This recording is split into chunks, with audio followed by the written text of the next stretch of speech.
All right, so I think when a lot of people think like food influencer or content creator and all the beautiful foods that we make, I feel like people think that we eat like that all the time, and we don't. Because just like you, I'm super busy. This is my job. And some of my work days are anywhere between 8 and like sometimes 12 or more hours. So when I'm done, the last thing I wanna do is like cook a huge gourmet meal. All I wanna do is throw something together in like 30 minutes or less and then go watch some Netflix. So I wanted to start a new series where I give you tangible tips and tricks and recipes that you can do at home to make your lives a little bit easier. Because being a cook isn't really about how many gourmet meals you can throw together. Sometimes it's really about like how quickly and how delicious you can make a meal in a short amount of time with limited ingredients on hand sometimes, or using what's available to you. And with the new series comes a new set. So this is my dining room table. I obviously eat here, but I also write all of the recipes that I film for you guys here. I hang out here, I do all my work here, and I'm really excited to show you more of my home and give you more of an intimate look and really feel like you're cooking these recipes with me. All right, so for the first episode of our new series, I'm gonna show you how to take a box of mac and cheese and turn it into a gourmet meal.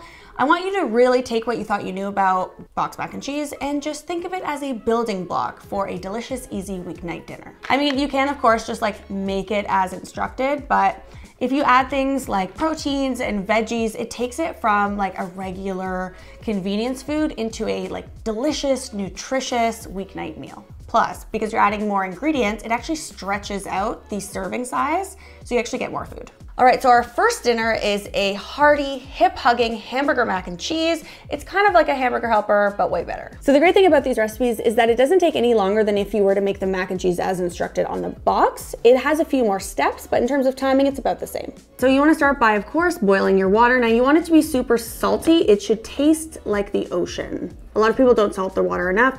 The key here is that by salting the water generously, you're actually going to get more flavor dispersed throughout the noodle, which overall will make you have to salt your dish a little bit less. So you wanna cook this a couple minutes less than what it says on the box. I find if you follow these cook instructions, a lot of the time it's super mushy. So we're gonna do a couple minutes less than that. For my hamburger meat, I'm going to use this is like a veggie ground round TVP situation, but you can also use something like Beyond Meat or Impossible or even canned or cooked lentils. All right, so heat up some olive oil. I like to do this while either the noodles are cooking or I'm waiting for the water to boil. All right, so just add in your veggie ground and cook this while the noodles are boiling and while things are heating up. Always be working.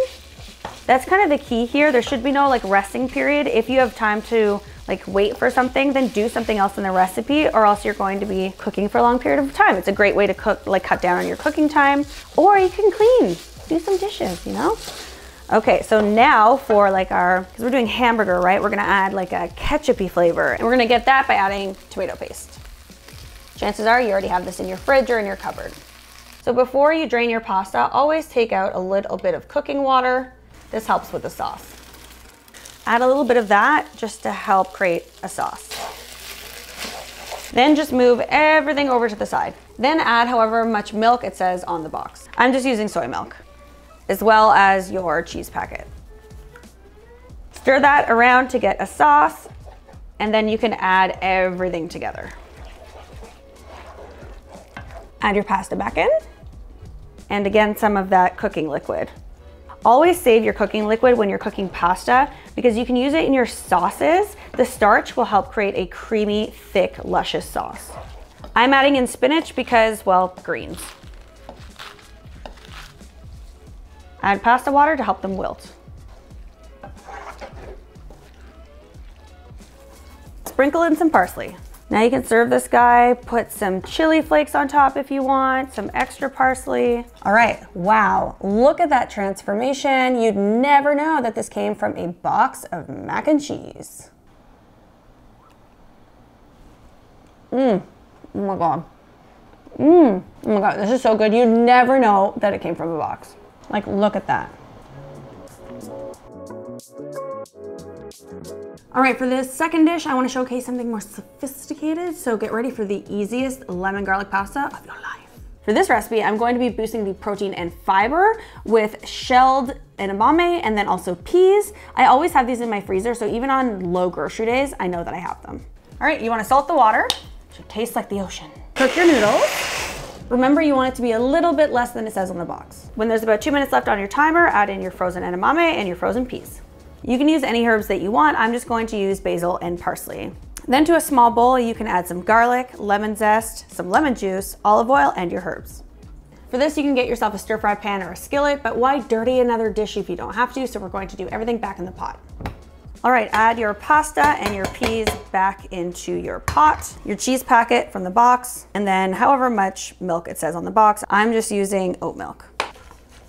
You wanna bring your heat back up to medium and add about 1/4 cup of your cooking liquid. So bring everything back up to a boil and then just cook your noodles until they are tender to your liking and remove it from the heat. Finishing your noodles like that really helps them to absorb some of that sauce and make them really perfectly flavored. Now take that herby mixture and add it right back into the pot and give it a good mix. At this point, you can taste and add more lemon if you want more lemon, or more salt if you need more salt. Now you can serve it just like this or add more herbs on top, and you can serve it with a wedge of lemon.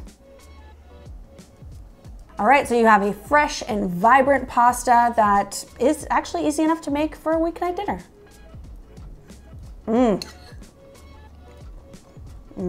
This last mac and cheese is going to be a Southwest style and is going to be loaded with veggies. The simple addition of veggies to just an ordinary boring box of mac and cheese is actually a great way to up its nutritional value and, you know, just perk it up a little bit.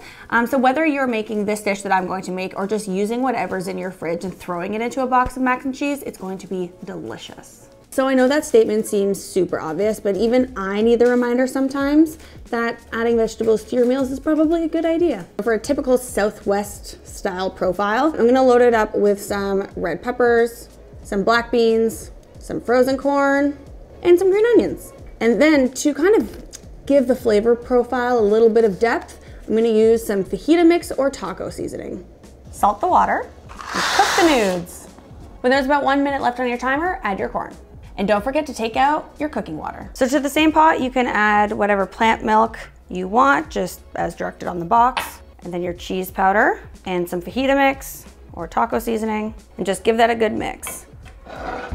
Add your pasta and corn back in, add some red pepper and some black beans. A little bit of cooking liquid, give it a stir.